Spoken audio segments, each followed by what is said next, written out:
Lunch Money Lambert, Jeff Malott. Welcome to the Kayak Bass Nation. Yeah. Welcome to the Kayak Bass Nation. Kayak Bass Nation. Hey. Welcome to the Kayak Bass Nation. Welcome to the Kayak Bass Nation.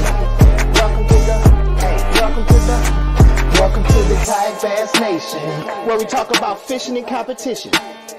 It's your boy Ox Pippin, aka Ox Fishing. Don't come over here tripping. Hey, hope you enjoy the show. Jeff Malott, Lunch Money Lambert, Lego. Hey, welcome to the Kayak Bass Nation. Kayak Bass Nation. Yeah. Welcome to the Kayak Bass Nation. Kayak Bass Nation. Hey. Welcome to the Kayak Bass Nation. Welcome to the Kayak Bass Nation. Welcome to the Kayak Bass Nation.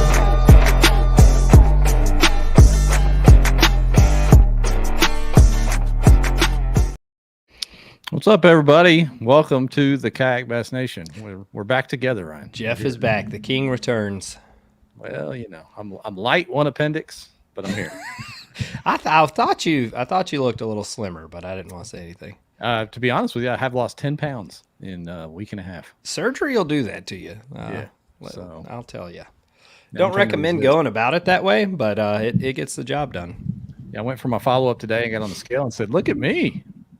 Look at me go dropping 10 pounds. But then I realized I was withering away due to laying in bed for 2 weeks. So. Yeah, that'll trick you.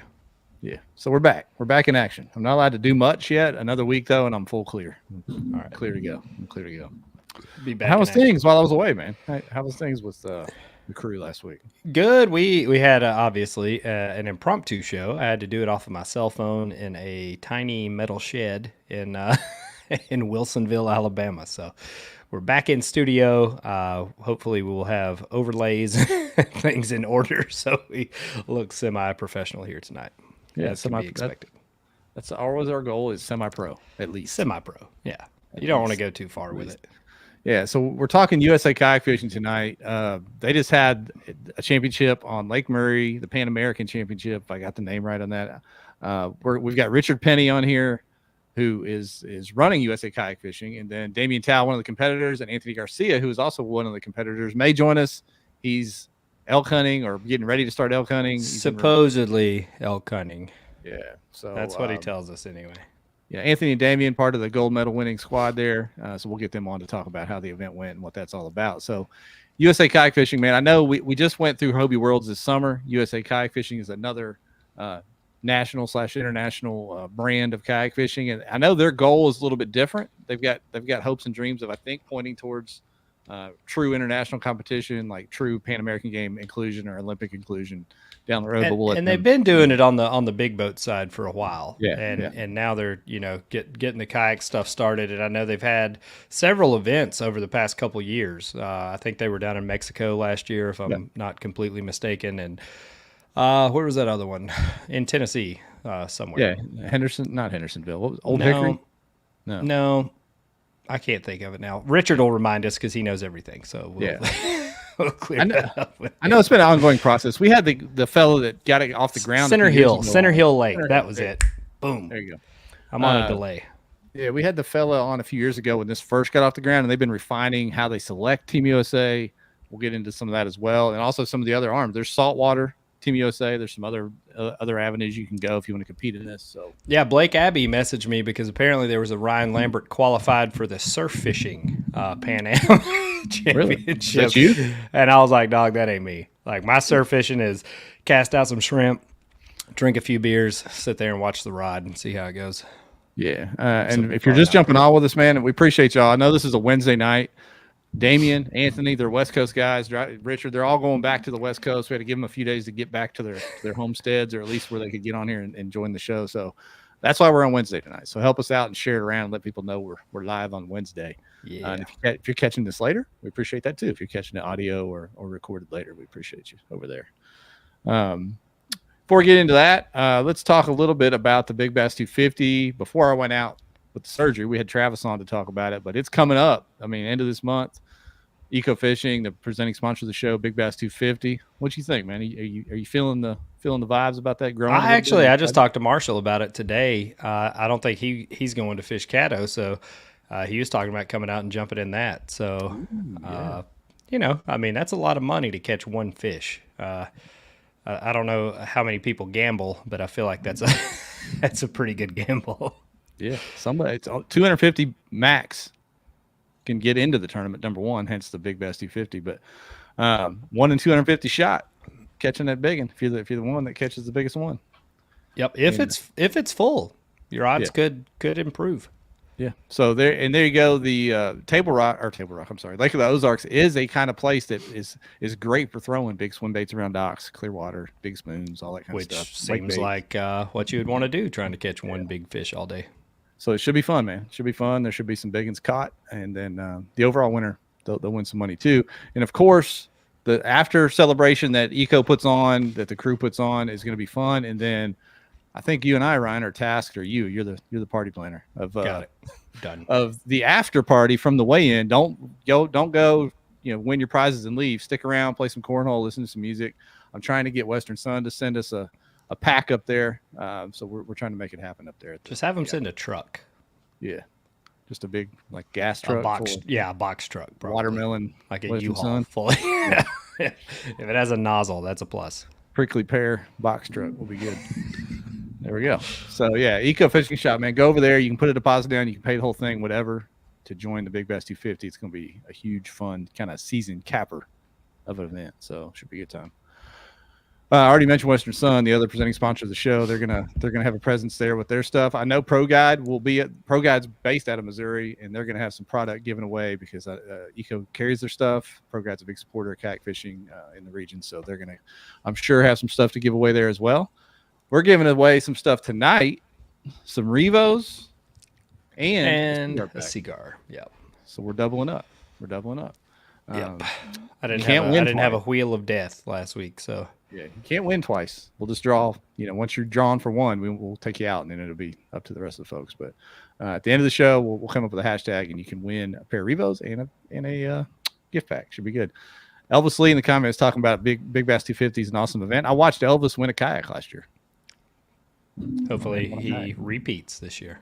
That's right. Hopefully he does. Sure enough. So with that said, man, what do you say we get the fellas in and talk? Let's do it. Team USA. USA. Man, I should have had that queued up. I know, man. It's okay. I'm here for it. Yeah. Gentlemen. What's going on? What's up? So Ryan, a little history facts for the viewers tonight. Years ago, when we I don't know how much more professional we are now, but we really didn't know what we were doing. Our very first show with a guest. We did a show with just you, me, and Shane, and we were just talking about whatever. But our very first guest on KBN After Hours, it was called then, was Richard Penny. So welcome back, Richard. Thank you. Good to be back. Yeah, man. How are you guys? Richard has stayed in the game and ascended to new heights, and he comes back to join us from the USA Kayak leadership. And Damien, you won again. Surprise. Yeah. I messaged him and he's like, yeah, I heard from you in a while. I was like, yeah, just waiting on you to win again, brother. Come on back. Thanks for having me on the show, guys. And I really appreciate you guys, pushing the show one more day to let me get home and, settle in a bit. So I really appreciate that, what you guys did for me. He offered to pull over and do it from roadside. And I was like, nah, man, just get home. We're not in a hurry. Jeff's on the mend. I'm lazy. There's no point in rushing it. Yeah, that's right. And we think of ourselves as the news out here. Us and our fellow podcasters, we try to get the word out about these kayak fishing events. So we got to work with y'all. We can't just force it into Monday nights if it doesn't work. So no problem. Pua, this might not be the worst option. That's right. Amen to that. Everyone, write in Damien Tao on your ballots. I'm going giant meteor 2024. That's what I'm going for. Pua looking like a genius. Oh man. Well, we're talking USA kayak fishing tonight. Richard, first of all, give us an overview of what USA Kayak Fishing is about and what its end goal is, trying to grow this Well, part of the Jeff, sport. it's kind of like, you started off with, I mean, I think at the end of the day, the overarching deal, and this goes like where I was saying, it's on the boat side, we've got it on the boat side as well. The goal is, that kind of Olympic bid to have, bass fishing, whether it's from a boat, kayak, both would be amazing. Viewed, looked at it at the Olympic level. Now, for those people that go, you guys got to be effing kidding me. That's not even possible. It's not going to happen because you're killing fish. I mean, there's a variety of people that would argue it. Did anybody watch the Olympics and breakdancing? And maybe I should just leave it at that. Actually, I did, and I was like, "How in the hell is this in the Olympics?" Like that was the most head scratching thing I've ever seen. I kind of, because even myself, when first they approached me, hey, we'd like to come in and help, do some stuff with US Angling, and I was just like, you guys are smoking crack. And I mean, it's just, there is no way, you're putting kayak fishing, in the Olympics. And, I've heard a couple of guys, one of the guys from Canada while we were in Italy made the comment that, perfect, great job. Thank you. Anyway, made shut the some of the comment breakdancing in there. it's never going to get there. You guys are potentially killing something. I mean, you're potentially killing a fish. And I was like, ooh, that's valid. And then once again, see the breakdancing moment, and I'm like, it's probably going to be okay, So don't they do like jiu-jitsu or something in the Olympics? I mean, I think that's kind of I mean, that could be trying to kill too. somebody. I don't disagree. So but I think even if you strip it back and go, okay, well, let's say that might not be the case. Let's say you never get there. The worst case scenario, we're actually getting, anglers to compete on an international level. We just got back.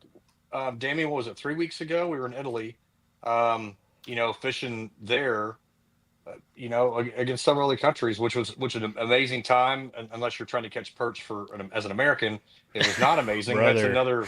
And hey, perch fishing is a humbling experience, I'll tell you. Well, and apparently these perch are like no other, according to all of our perch brethren that were there catching the perch. They're like, don't feel bad.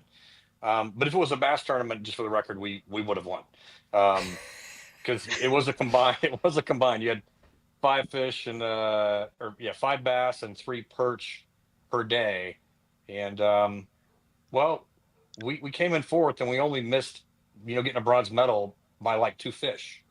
So if you think about it in those terms, and we only caught 1 perch the entire time, oh wow, I think we're okay. You know what I mean? I think we're probably doing okay. We need Damien to catch another perch, because he's the guy that figured that deep water thing out.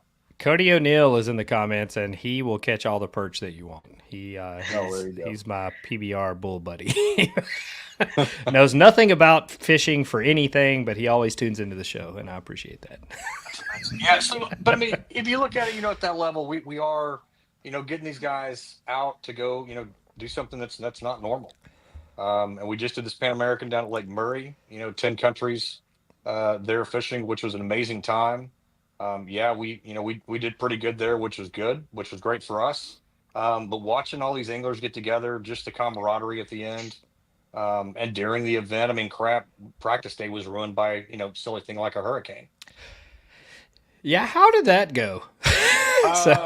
Everybody obviously saw the weather, and then I think it took a lot more of a shift east, and really, I mean, just, kind of, it hit Augusta, Georgia super hard all the way up through South Carolina.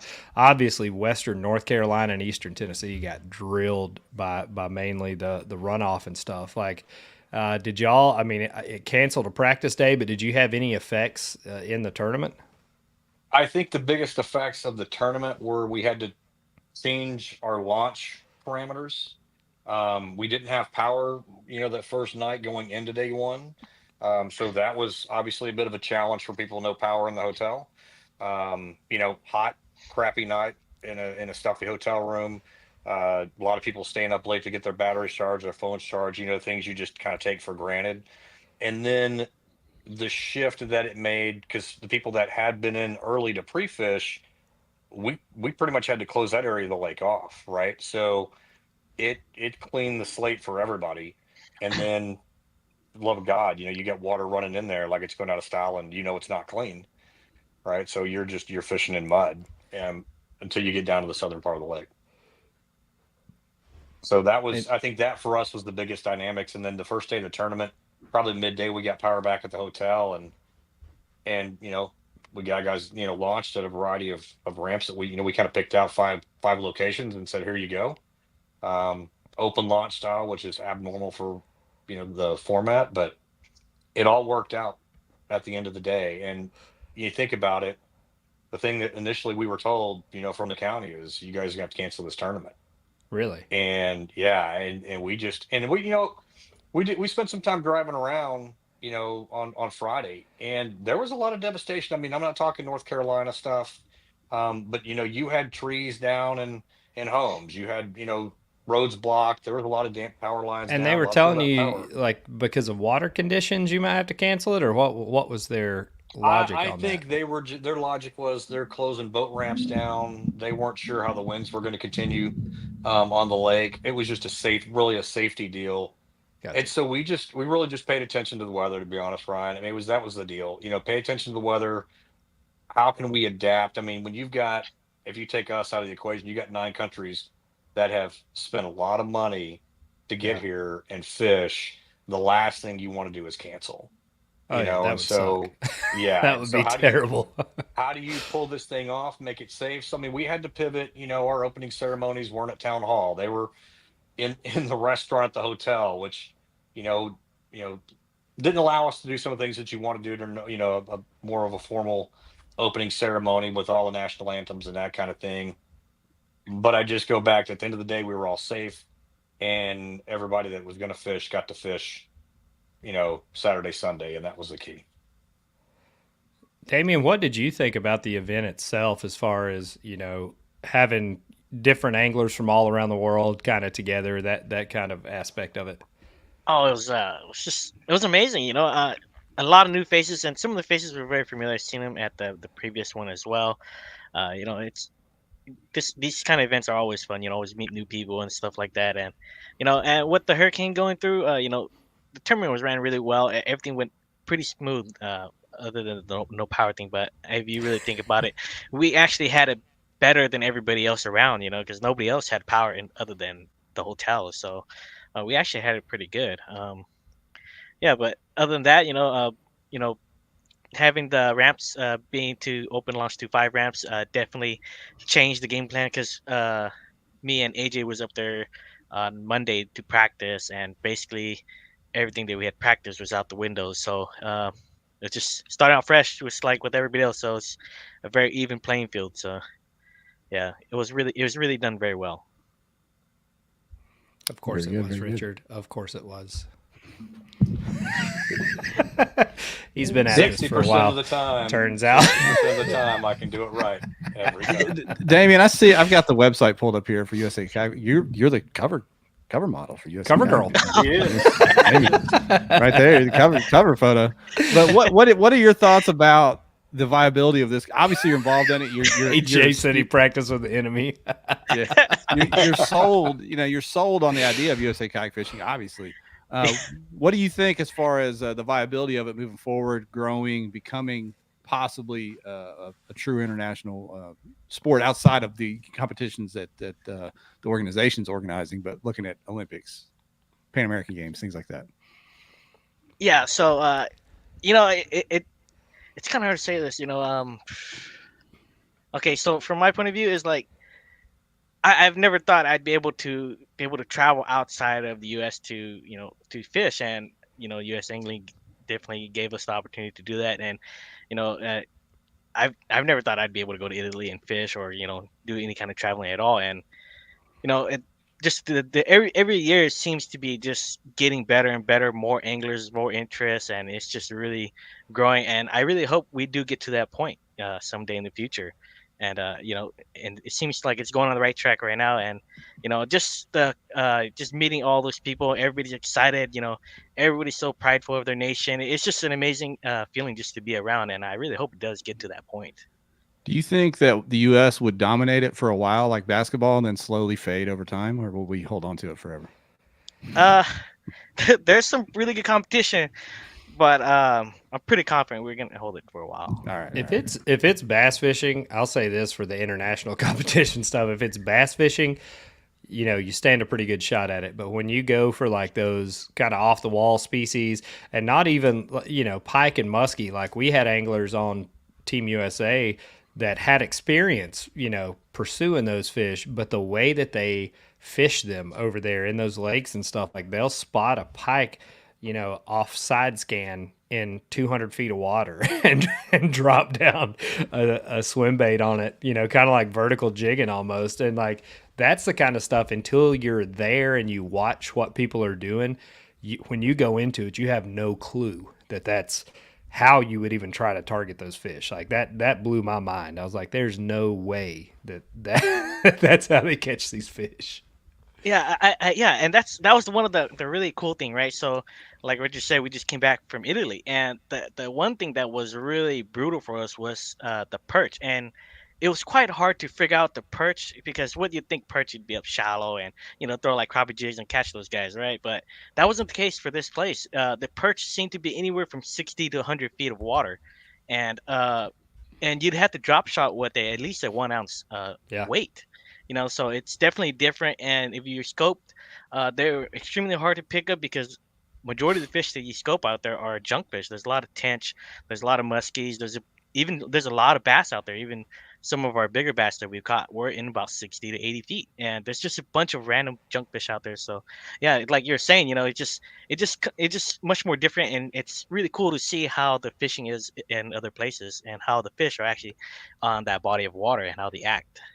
So normally they fish them with scope, but in that tournament we couldn't use live scope. So that's why the guys were using like side scan and spotting them on side scan, and that's what really kind of impressed me and humbled me the most. I was like, dude, there's no way I'm seeing something on side scan, stopping, turning, and pitching, exactly to that point. Like, you can have it. You got me. If they want to eat a chatterbait, I'm going home. Which is pretty much every tournament that I fish. Yeah. Richard, tell us a little bit about the rules for this tournament. Obviously, international competition, bass fishing for this one in particular, but motors allowed, scope allowed. Did you do anything different because of the international folks coming in? Tell us a little bit about the rules for this event. So rules for international and Pan American are ironically they're different. But so just kind of, I mean, at the end of the day, there's no motors. You can just start there, right? And it's very much a firm. You have to be back checked in at a certain time. Those are kind of the big ones. I mean, we're still, we tend to, when we host something in the U.S., right, we tend to start shifting more to what we're familiar with, right? Because we do have, let's be honest, we've got the experience with it from a software perspective, from a board perspective. I mean, in Italy, as an example, I think you could have springboarded launched fish off of that thing to about 10 feet. Anthony got maybe off, or Anthony didn't get to see that. Damien may disagree with the 10 feet, but Damien, how far could those fish jump off that board? Oh gosh, man. What was it, a hog trough? No, Oh my God, no. It bent down and Dude, hog trough was slingshot a piece them of up. metal, dude. It was I don't know what that thing was ridiculous. It was just piece of plexi, but man, it had. I mean, yeah. So it's super accurate. It was incredibly yeah, you accurate. put the fish on it, it's already bent like that. Yeah, You didn't have Those, the those pencil? used to be popular. yeah, those did, right. You have to draw your own lines, or no? You start no, they came lines complete. Okay. That was good. But so those are the things, like, so when we host them, okay, look, we're handing out catch boards as an example. So for every, it was that thing where Duke stepped up and sent us, sponsored it and gave us all catch boards to use for the event, which was fantastic. So we did those things we don't have to worry about. We use Fishing Chaos. So we had judges. We didn't have to worry about locations and all the other stuff that we're so familiar with after all this time, right? Which was good. But outside of that, I mean, there's no trolling for the Pan American, though you could troll while we were in Italy, and then no A rigs. Just some simple stuff. It's not too far off. I mean, Damien, what do you think? Have I missed anything drastic? Oh, you can actually communicate with your team. Okay, like via electronic communication. My God, Steve Fields. Oh, Steve, Mr. International himself. There it is. Yeah. The ambassador. Oh my gosh. So, Richard, when you said communicate with your team, you talking about electronic communication, like earpiece in, texting them, Yep. whatever you want? Yep. Absolutely. Yeah, because I Okay. mean, it is you are teams competing against other teams, so that part is allowed.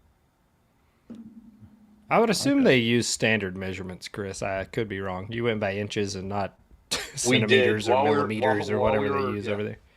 we were using metric in Italy and standard in the It makes U.S. the fish seem huge when you catch a 24 centimeter perch. Doesn't it though? Yeah, yeah. Till you hit the division Whoa! button on the And then it's like, calculator, and then you're oh, like, ah, yeah, shit, it's still small. yeah. Tell us a little bit about the fishing on Murray, Damien. I mean, obviously you guys took gold over there. Yeah, you did well, but post hurricane messed up your practice area. How was the fishing there? The fishing was practice was pretty good. I mean, the first day of practice, I didn't catch a bass, honestly.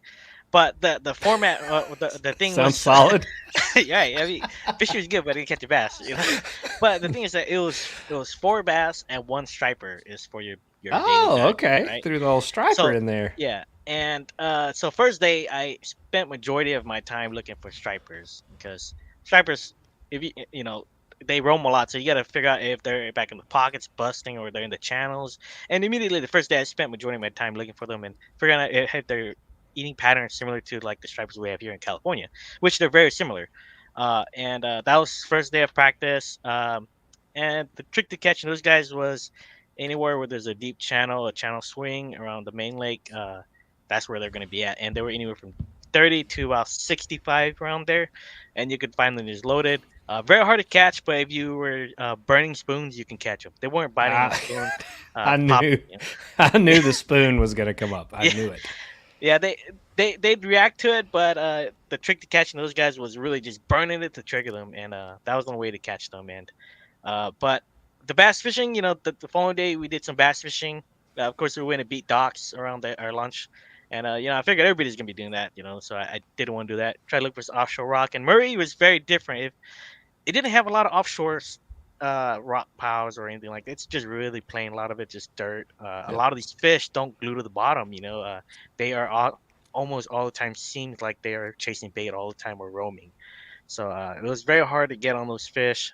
But me and Anthony practiced the last day together, and we found a cove where the fish were busting bait, and these fish are roaming quite fast. Uh, and we figured that since the water had dropped the water to prep it for the storm, water was going to rise drastically. So the main focus was to focus on these offshore suspended fish roaming out in over like 80 feet of water. Just because these fish don't, these fish are, if you notice, like, if you look on social media, a lot of teams, they're posting their catches and stuff, and you could tell, uh, that their fish that they're catching are shallow fish, just because of how skinny they are. And the fish that if you see somebody post a fish that's very fat and it's been feeding, those are the offshore suspended fish chasing bait. And these fish seem to be chasing bait for a very long time already. So if the weather changes, it's not going to affect these guys because these guys are already been feeding. So our main target was to target those suspended feeding fish. Even if the water goes up, water dirties, these fish will still be doing what they're going to be doing. They're not affected. So that was the main goal. We just want to go target those suspended fish in over 80 feet of water and stuff. But Anthony was doing something different for me, but we're fishing the same areas. But this was a team effort event, which was really nice because they're constantly communicating with teammates to make sure that everybody has a limit. If I get on a school of stripers and I got my limit, I'll call Anthony and say, "Hey, man, you need stripers, man. The schools are right here, right now. You better get over here." And it's all a big team effort thing. You know, if you got a limit of bass, you leave the good stuff to another angler, another teammate to come and fish the good stuff. So it's a lot of really sharing intel information with everybody that's on your team, there's no hiding anything. The main goal is to win the gold as a team. The individual stuff would just fall in place, but the main thing is to win it. And yeah, that's basically what we did. We just went to the creek arms. fish the mouths of it and target these offshore suspended fish. With the rising water, the water did murky up, and the what is that? So my spoon bite was good on Saturday, Sunday, overcast. Spoon bite was gone, so it was completely different, and I struggled on the last day. So, I was gonna say, a what lot do of you do if you're not throwing a spoon? I have no idea. Do that Cali rig, boy. That's what he did. yeah, yeah. It was rough. It was definitely and since you're constantly talking to your teammates, it's it kind of really puts the pressure on you because if they're catching, you're not catching. You're like, man, I don't want to hold the team back by not having a limit. Or I'm getting bites, but they just can't stay pegged. It's just one of those days where it just seems off.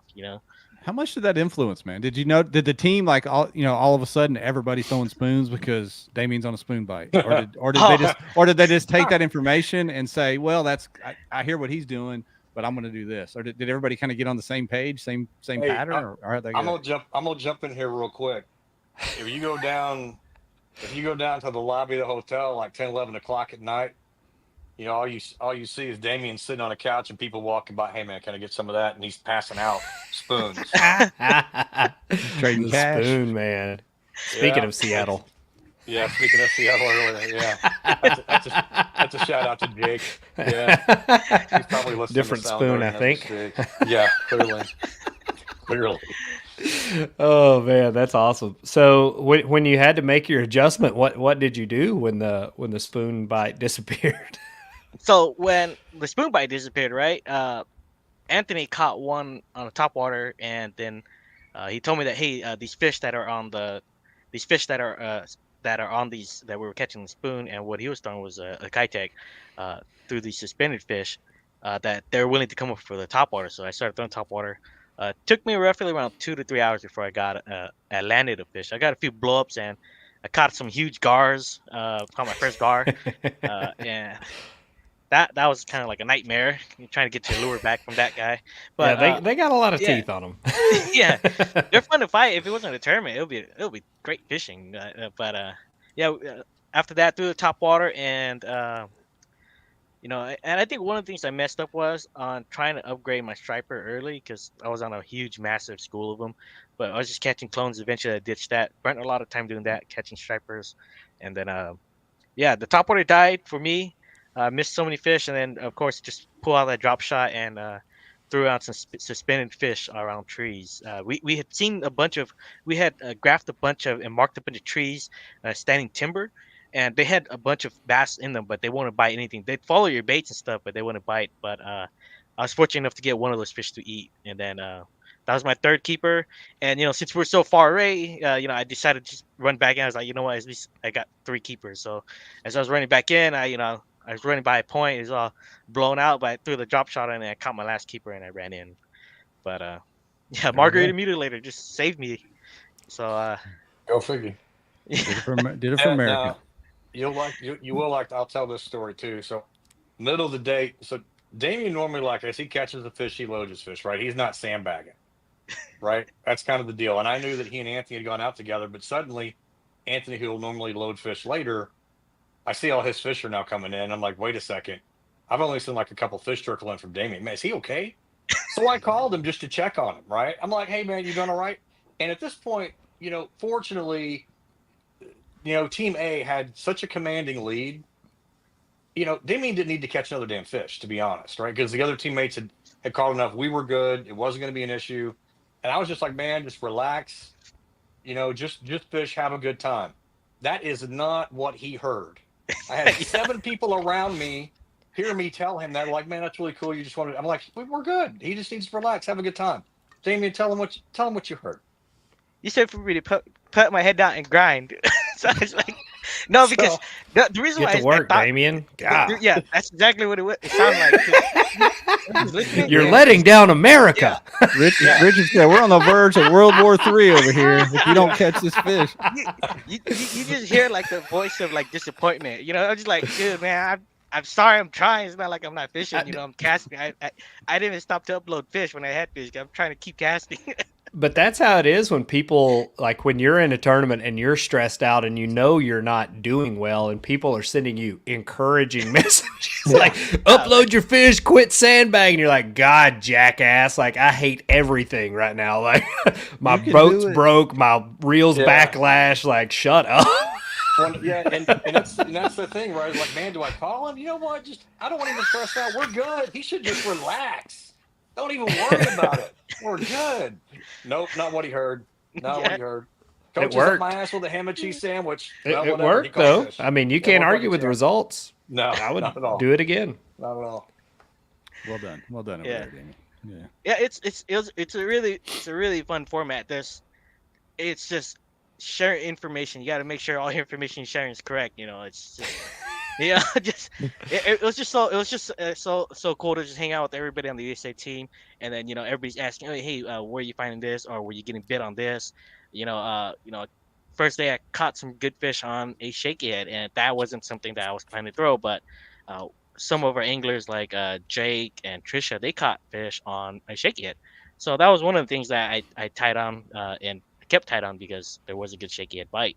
And just things like that, little small information, and you can just kind of incorporate to your kind of style of fishing. Of course, I don't really like to fish docks and beat the bank, but if that's what's working, that's what we got to do. So that's the really cool thing about this kind of format, so that everybody's sharing info, and then if I'm on the stripers, to tell them what they're biting on or what particular baits or how do you catch these stripers, and it's just all great to share information. Just really makes it extremely fun. And you said because oh, sorry, Jeff, go ahead. No, I was going to say, I know Ryan, when you got back from Hobie Worlds, some of the international guys going to catch, that was their first time catching bass, was going for that, right? Yeah, that's the worst information I ever shared. Yeah. So for this one, Richard or Damien, what was the feedback from anyone that had never fished for a striper or a largemouth or a spotted bass or whatever they were chasing there? Did they enjoy that? Was it wild to them? Had they done it before? What was the feedback there? Several have done it before. You have some. I mean, some. You think about it. A lot of these countries, they're getting their anglers from inside the United States, anyway, right? So they've got to tie to those countries. I mean, great open example. Borders. Let's see. Yeah, great example on how this is going to grow. Puerto Rico. You know who their team captain is? It's Guillermo. So Guillermo has jumped off the USA's team and went and built a Puerto Rican team, and those guys did really, really well. And so you've got guys that some of them live in Florida, around the US, and then some came in from Puerto Rico itself. So there's every piece of feedback we've gotten. I mean, even when we were in Italy, all the feedback is great, because at the end of the day, you do talk about, hey, I guess the techniques, right? That, hey, this is how we're catching fish. Perch is a great example.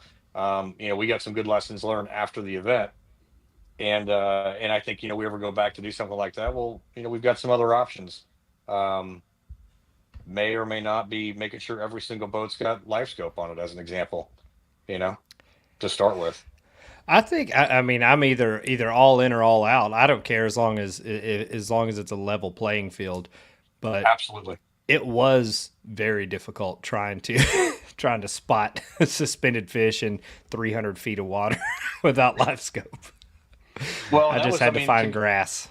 Yeah, to go back to Italy, I mean, Cody had Cody Milton was there with us, and he had no electronics on his boat.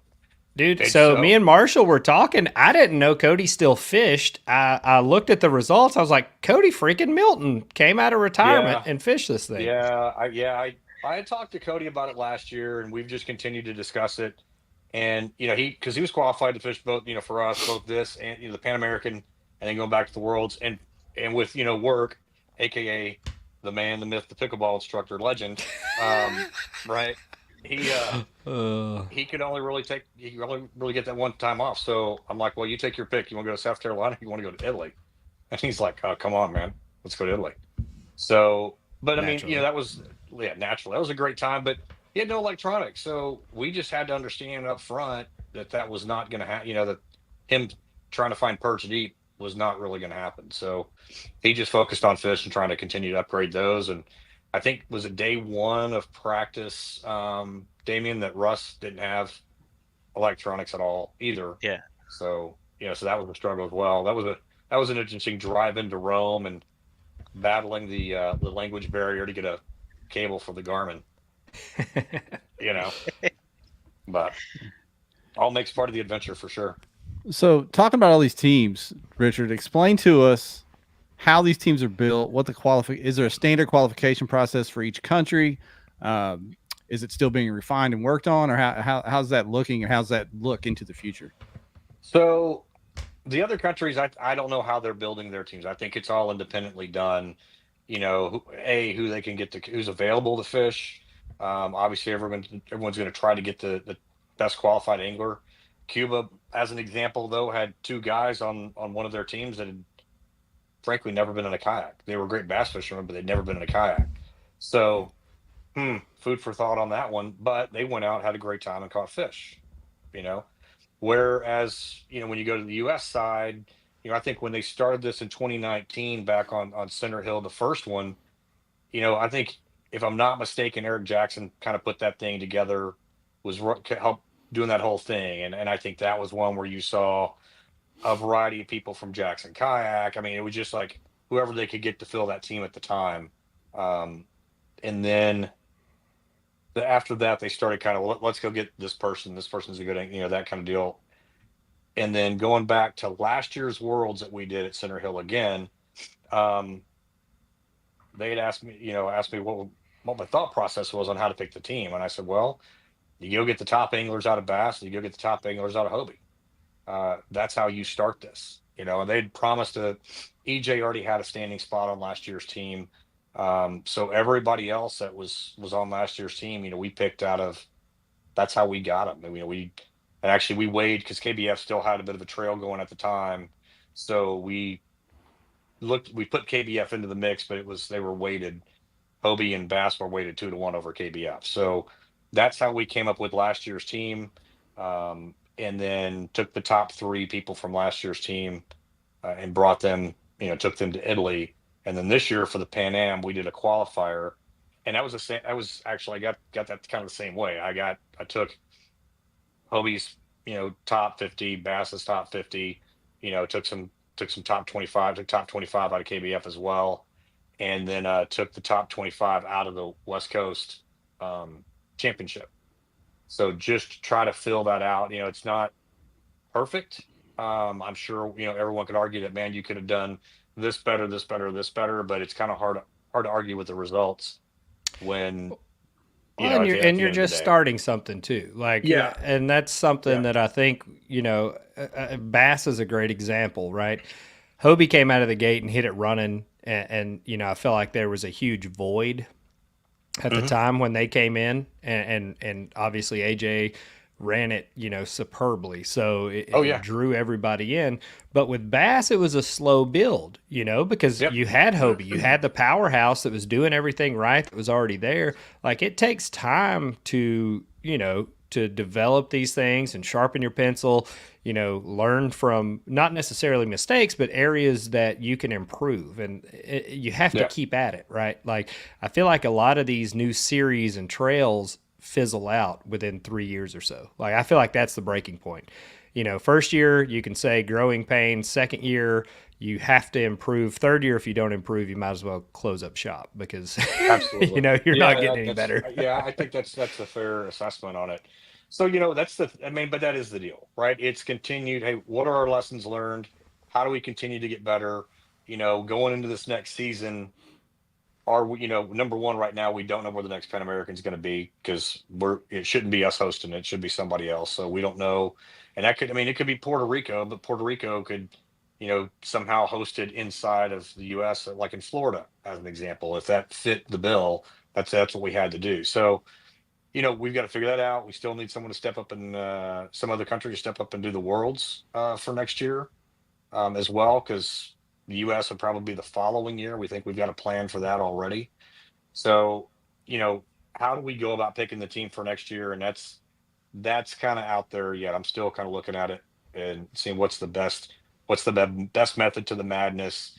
At the end of the day, for me, I tend to go back like when I started, when we were all, running in those same circles in the beginning, is do the right thing for the anglers. And if the right thing for the anglers is to not hold a qualifier, but just because people, you know what I mean? Hey, if the right idea is like, we're not going to hold a qualifier, we're going to take the top anglers out of the following 2, 3, 4 deals, then that's what we may do. or we do something else. We'll Ryan, see. that is a fact. Alex, you're right. We have That inadvertently supported the formation of Team multinational teams since the beginning. That's right. Hey, And, anybody from the Philippines want to? We actually helped them come together. We're one of our proudest moments on this entire journey that we're on. And frankly, the very first Team USA, I forget the guy's name that was involved with that. He was helping Eric, I think. They used the KBN Power Rankings. That came on, yeah. They sure did. Was that Tony Forte that did that? Yes. That's Yeah, right. yes. That's right. Yeah, Tony's like the head cheese man. He's the big cheese. He runs all USA England. He's probably watched this podcast going, I wish he'd just shut up. Richard, what? I have to know this. What kind of camera do you have on you right now? Because I keep seeing it follow you and pan around. Do you have like a little person on your desk there, like filming you? Yeah, I got a little midget. What is going on? It's like iPad. zooming in and out and just sticking with you, man. That's impressive. Yeah. No, it's my freaking iPad. So I had to so Jake moves out, right? And I realized my camera's gone, my light's gone. Gee, I guess it's the iPad today, guys. I mean, my groceries are gone. I thought it was on like a gimbal. I thought you had one of those fancy like TikTok dancer gimbal brother, things. No, I don't think I dressed up like a hula dancer if I did. Yeah. But no, hey, look, with Jake being gone, my food's not gone.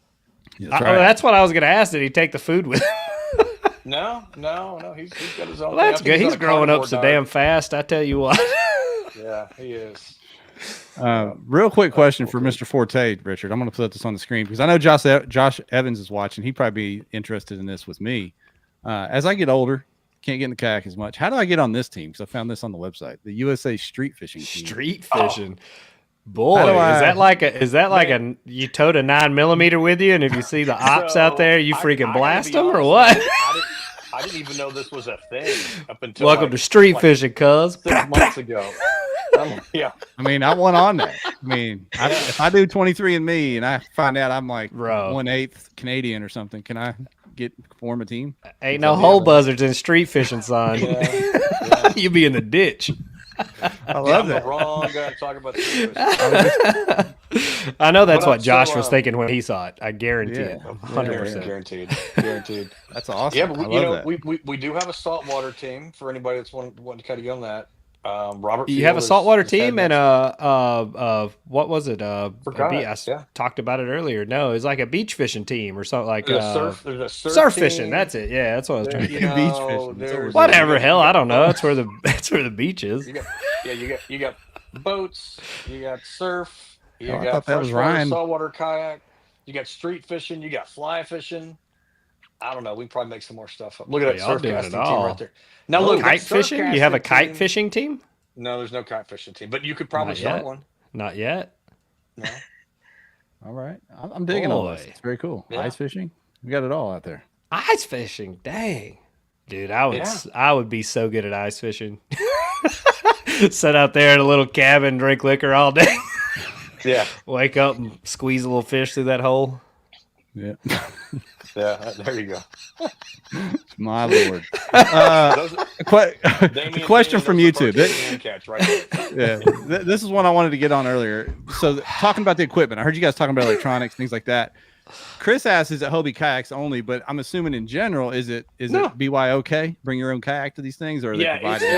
It's BYOK, or I mean, for the most part, or the host country will figure out a kayak rental plan. I mean, as an example, Big Adventure stepped up, and I had 6 boats available. I had as many boats available as I needed from Big Adventure for this event, but all the countries actually ended up getting kayaks in, so I didn't have to go get those. And as it turns out, that was a saver for me, because I needed to return those on Monday, and getting back up to North Carolina was just not going to happen, right? So I was going to say, speaking of Big Adventures, keep those guys, in your thoughts and prayers, because Tyler, Woody, Obi, all of them, like they're based right outside of Asheville, and if you haven't seen the news, they got absolutely devastated. I talked to Tyler, Woody, and Obi this past week, and they finally got Woody out of the Green River Holler, wherever Big Woody lives. But I mean, it was bad. I think they had to fly him out to get him out of there. Like it was, you know, just washed out all the roads and everything. I know Vinny, you know, he had a lot of guys in the Queen City family that were affected by that. We almost, I thought we had Jackson Orr affected by that. Me and Dylan were about to go on a rescue mission the other night for him. Jake's like sending me texts. Jackson's missing. I'm like, oh, okay. Do I deploy now? I mean, I can't exactly leave at the moment. I know. I'm sitting there at like 11 o'clock, and I'm trying to find paper maps and flashlights. And I was like, meet me at Hartwell, and we'll go from there and just drive around till we find him or don't. Yeah, the guys at Astral are in Astral as well, right? So you got Astral, you know, does PFDs and stuff as well. So they're there. And then a lot of the, you know, reps in the Southeast, you know, for paddle sports are all living around the Asheville area. Yep. So it's been a big hit on the community for sure. I saw on KBN on the group page, if y'all go over there and look, there's actually someone posted a kayak tournament, like an online deal relief tournament for hurricane victims over there. And I'm sure there's plenty of other ways you can give and help out. So make sure you do that when you see those. I saw multiple, which I love to see, multiple paddle sports shops are supporting that and, you know, coming together to back it. Obviously it's for a great cause. There's been local people here. I was just up in Johnson City this week myself, but taking up supplies and, you know, water, you know, toilet paper, clothes, food. Like they have, you know, the hospital in Asheville, no power, no water. Like they're having to take showers with like dirty water and stuff is the only way for people to get clean. Like it's still going on, you know, right now. But hopefully we can find some FEMA money to help out with that. Well, someone's gonna have to actually get engaged to go there and check it out, but that's another story altogether. Let's have another drink. May or may not be Western Sun in this nice little cup here. Hey, all right. Prickly pear for the win. May or not. You should come to the Big Bass 250, Richard. We're gonna have some. We're gonna have live Nashville country music and cornhole and probably some trash talking. And probably some trash talking. You should have just. We may play street fishing out there. I don't know. We'll see how the night goes. Joy. Bring your own piece. There you go. Thank you. We'd love to see some West Coast presence at Lake of the Ozarks. Well, Damien, you might as well win another event. Come on. Yeah, we have to get Damien out there because I'm just south of you guys, man. I'm in Texas now, so that's all good. Yeah, there we go. I know Jeff made that reference earlier. You're out to the West Coast. I was like, the West Coast of Texas? Where's Rayburn at now? I don't. The West Coast of Rayburn? It's west of me. Southwest of me. Yeah, I was gonna say it's probably almost south of you. You in Dallas Metro, or where you at, Richard? No, just north of Houston in Magnolia. North Houston. Okay. Well, if you drive up to the Big Bass 250, stop at Pilot Point and get our Western Sun for us, if you would. There you go. Yeah. Blake, it turns out we covered this earlier, Blake. I'm actually not on the surf fishing team. Turns out that was a different Ryan Lambert the whole time. So he's like, "Can I have your spot on the surf fishing?" I was like, "Dude, yeah, you can have it. I don't care." Yeah. Why is he asking your thoughts on USA angling? Because that's what it was. It was the Team USA angling surf team. Okay. And I was like, dude, I have no idea. You can have it. Sure, whatever. There we go. I saw Blake is on that team, right? Isn't he on that team? Yeah. That's why he messaged me, and I was like, huh. That'd be fun. I'm down for the street fishing, so let's try, we can get a whole squad going. Philip on YouTube said he met Richard at the Woodlands a few months ago. What were you doing at the Woodlands, Richard? Who were you seeing play? At the Woodlands. Great question. I remember what I was at the Woodlands. There's no telling. Remember? Just looked like Richard. Wasn't him. So I'm literally like 10 minutes away from the Woodlands. So. Oh, well, next time I come down there for a show, I'm going to hit you up then. I had no idea, or I would have been down sooner. Yeah. I am at the Woodlands, dude. I mean, seriously, it's one street away, in all honesty. The barrier. Yep. I just decided to stay in Magnolia because, well, let's face it, the taxes are just less. Oh, you were on a skinny kayak, you said. So you weren't actually... I just associate the Woodlands with a music video. Yeah. That was... Man, was it... That was a couple months ago, I think. Yeah, a couple months back, easily. Yeah, I was out there on an eddy line. I've got a like old C135 Stratofisher eddy line.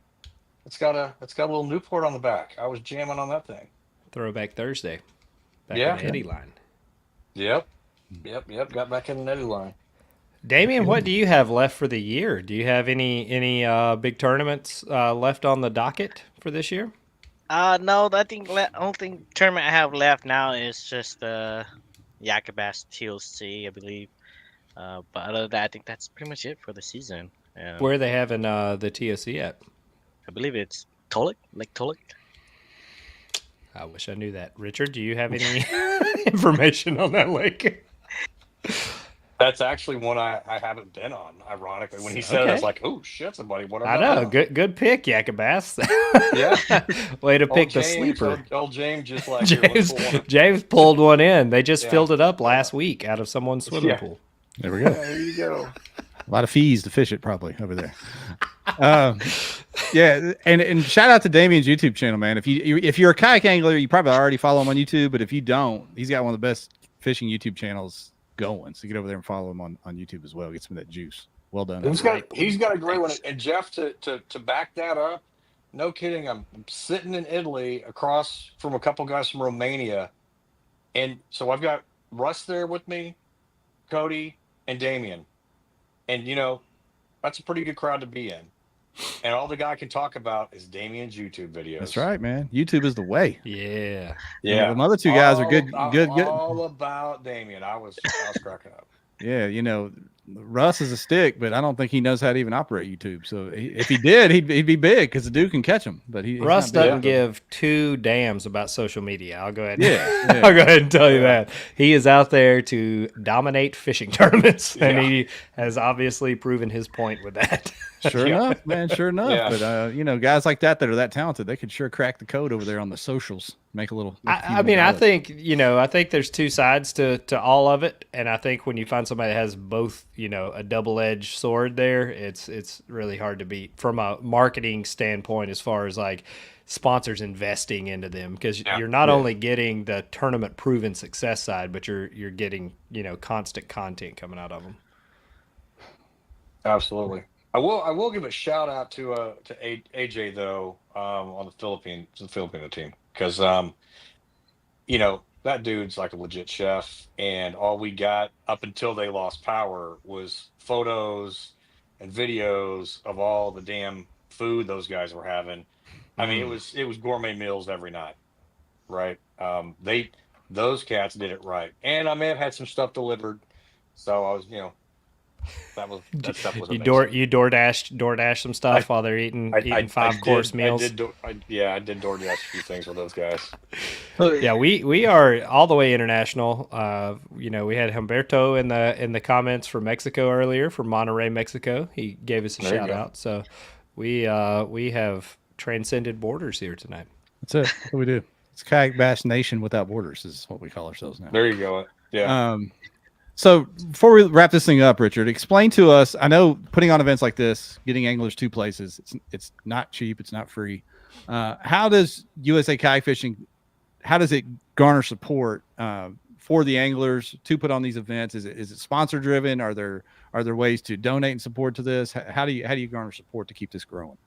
For the most part, it's been sponsor driven, to be honest. We've had, like, this last year, Lake Murray Country Camp stepped up to help us put on, the qualifier, and then obviously the Pan American, and so that did actually help get funding to take the team to Italy, along with sponsorship from Yeti, Bass Pro, Cabela's, and Dakota. So a lot of those. That's really what it's been about. I mean, even like when we decided to do the qualifier, we went ahead and put an entry fee on it, and I did it just so the top 5-6 guys, gals, whoever was finishing, were going to make some money with 100% payout. And that was the deal. I still kind of like having that 100% payout thing, so it's not really, the money's not going to fill somebody else's pocket. I mean, U.S. Angling's a 501(c)(3). We're working for free. It's not like we're getting paid. So at the end of the day, it just goes back to the things that, you guys, we've talked about this for has it been a decade? Probably. It has. A long decade, right, brother. It's a long time. but it's that, we have to build the sport, and we have to do the right thing for the anglers. I've yet to see an angler show up that's consistent and does this nonstop, that is made of money, right? That's not who we are as kayak anglers at the end of the Well, day, because you right? probably wouldn't be fishing out of a kayak if you were Let's be made of money. thank you. You'd be fishing out of a Exactly. You 21-foot bass boat. mom and dad are buying you, a $100,000+ bass boat, and you're off doing your thing, and so it's staying true to those roots. And so we just have to continue doing that and seeking sponsorships where we can get them. And those sponsor dollars are kind of drying up a little bit, so the fight is pretty tough. But I think we've got a really good product to put out there. And like I said, this year the highlight for me was we got to take a team to Italy that we covered airfare, we covered all the accommodation and food while we were there. So that for me was a huge ass win. And we only had half a day when it was over. I'd say it was about half a day. Damien can correct me if I'm wrong. He's probably got the hour countdown. But we cruised over and went to Rome. And so we rolled into Vatican City. We rolled in, saw the Colosseum. But we're standing outside the Coliseum, and we're just talking about whoever would have thought 5-6 years ago that fishing out little plastic boats would get us here, and it's those kind of things and the relationships that you establish with these other countries, in the heat of competition, and taking the time even during the week to just go break bread with them, have a meal. That stuff's awesome. But we are going to do some fundraising things. I think I know the saltwater teams got that on their piece of the US Angling page, which is usangling.org. But saltwater teams got it. We've got to get ours up, because I think we've got to do some fundraising there as well to just continue to hold these events and get the support that we need to do it. But my goal at the end of the day is to have the Worlds and the Pan American, where the US team that we're taking 2-3 teams, whatever we can take, and it's all expense paid. I That's think if awesome. and that's the goal. For me at the end of the day. And we pulled that off in Italy, and we couldn't completely pull it off with the Pan American, but that's where I'd like to see this thing go, because I think when you get this group of anglers together and they've qualified, they've busted their ass, whether it's fishing Hobie, bass, whatever, however they get there to qualify. If you're fishing at that level, I think you deserve that. You know what I mean? Yeah. And that's what I'd like to be able to provide for them. That's my goal. The opportunity to fish something like that is huge in itself, right? So as an angler, you're like, this is could be a once in a career type thing. Like, you're gonna do it, right? But when it comes down to the brass tacks, and it's costing you, $4 or $5 grand out of your pocket to go do the thing, well, then it's like, what's the ROI there? You get the experience, yes, but you still just lit $5 grand on fire to go do something. So I think that's really cool that you're covering those expenses and that kind of thing. Like, obviously that money is a part of everybody's life, whether you want it to be or not. So that's fantastic. Yeah, and that's good. And I think that's the struggle, I think, with the other countries, that they're, these guys are having to pay, they're paying to go fish these events. And that's one of the things I talk with all the team captains and team managers about, is like, how do we continue to grow this, put on quality events, but be able to, facilitate getting our anglers there without it coming out of their pocket. Yeah. No, I just saw this deal from Ellis Lee. There were no cash payouts. This is medals. It's gold. It was gold. Gold. A lot of gold for the U.S. That's it. Yeah, amazing stuff, man. Well done. I love the support for the team to get there. Like Ryan's saying, it's to qualify is one thing, and then to be able to qualify and literally, you win a trip to wherever this event may be, basically, and it's amazing if you get to that kind of support. So, well done. I gotta give a shout out to the team. These guys have just been, they do what they do, but they're great ambassadors for the sport. They're great ambassadors for our country. Damien's done a great job. Spent a ton of time together over the course of a month, both in Italy and in South Carolina, and he just rocks. I want to be Damien when I grow up. Damn, I'm doing it wrong. Damien, worldwide famous, YouTube catches him. No. Yeah. No. Russ, you know, we can get Cody out of retirement. We call him the Silver Spoon. That's what we call it. You know, We do now. you may need What to, was man. there? We had a question from Elvis. Was there a cash payout for the top teams or individuals in the event? Nope. No, that was right. just all go. medals. And that's how comparative championships are set up as well. That there's not a cash prize or anything. You're fishing for the pride of your country. Yeah, Yes. Blake Abbey, if you're going to hashtag Damien's name, spell his name right, for the love of God. My man's gold medal winner. Don't drop that E in there. Put some Put that A. respect on his name, Blake. Come on, man. Blake will be out there street fishing with a Damien Towel shirt on in a minute. He'll be trying to fail. Oh, man. Well, gentlemen, thank you both for cutting out some time. I'm sorry our additional guest couldn't carve out some time from his elk hunt. He actually sent me a video of an elk like right in front of him just a minute ago, so I'll give him a little bit of credit on that. He actually is elk hunting right now, so I'll give him a little bit of props on that one. Good for him. Shout out to Yeah. Anthony. Well done, Anthony. But Love it. gentlemen, appreciate y'all. We'll let you slide out of Yeah. here. We'll get this giveaway done. USA Kayak Fishing, y'all. Be watching. All right. Appreciate you having us on, man. Thanks, guys. Later, gents. There we go, Ryan. That was very informative. It was glad very about it. informative. Man, I miss having Richard on, to be honest with you. You know, it's started years and years and years ago. I can't even remember how long we've been doing this now. It feels like forever. But it's always good seeing the same faces in better spots coming back to see us. Yeah. One of the best things, when Richard originally came on here, that this page, this show, whatever you want to call it, was all started as sort of I want to call it anti-establishment, but we were speaking truth out here on these internet waves, right? And some of the stuff we were banned. Banned from other places, so we had to start this to say things. Some of the stuff we were talking about was critical of the organization Richard was involved with. Yep. But Richard had the guts to just come on our show, answer questions, talk about the issues, air it out in the group page. So I always had a lot of respect for that guy for being able to do that. So he's good for the sport. And Richard has always, like, obviously we've been on not opposite sides of the fence, so to speak, but like opposite sides of, tournament questions and investigations and things like that. And he has always been super transparent, communicative, fair, balanced, like that. I never felt like there was a bias to where you're guilty till proven innocent on anything. And I think that's what it takes to be a great tournament director. And I think they got the right man for the job on this one. Yep. Shout out to Richard and Damien. Damien's quickly become one. And we'll let Damien direct a tournament one day too. When he's become one of the fans. He'll be a one of the TD fan too, favorites on the show when he comes on, when he wins, and then of course he's world famous now. We know he is. Spoons across the globe. All right, so what are we gonna do first? We going glasses or cigar first? What do you think? Let's go glasses first. All right, glasses first. Big Bass 250 is the hashtag because, like we talked about at the beginning of the night, we want to cap it out. 250 entries. Go to Eco Fishing and sign up. Here we go. We'll go glasses first.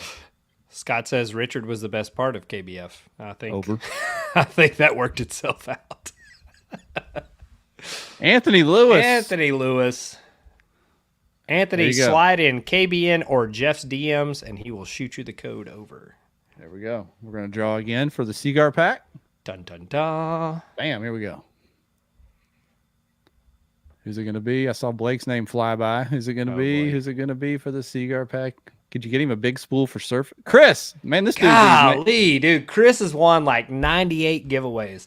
Chris, I already have your information. So if you'll just shoot me a message that says Cigar, so when I search it after I forget to send this over to Cigar, that would be fantastic. We're going to have to 1099 him or something. This is out of control. Oh, yeah. No, he's getting on up there. It's concerning at this point. Yeah. But there we go, man. Fun show. Good to be back. Yep. Let's wrap it up. We'll see y'all next. I don't know if I'll be here next Monday, Jeff. I'm sorry already, but right. We'll see. We'll do it Tuesday, Wednesday, I may Thursday. do it in Utah. We'll see. Yeah, whatever. It'll be good. It'll be good. All right, man. See y'all later. Later.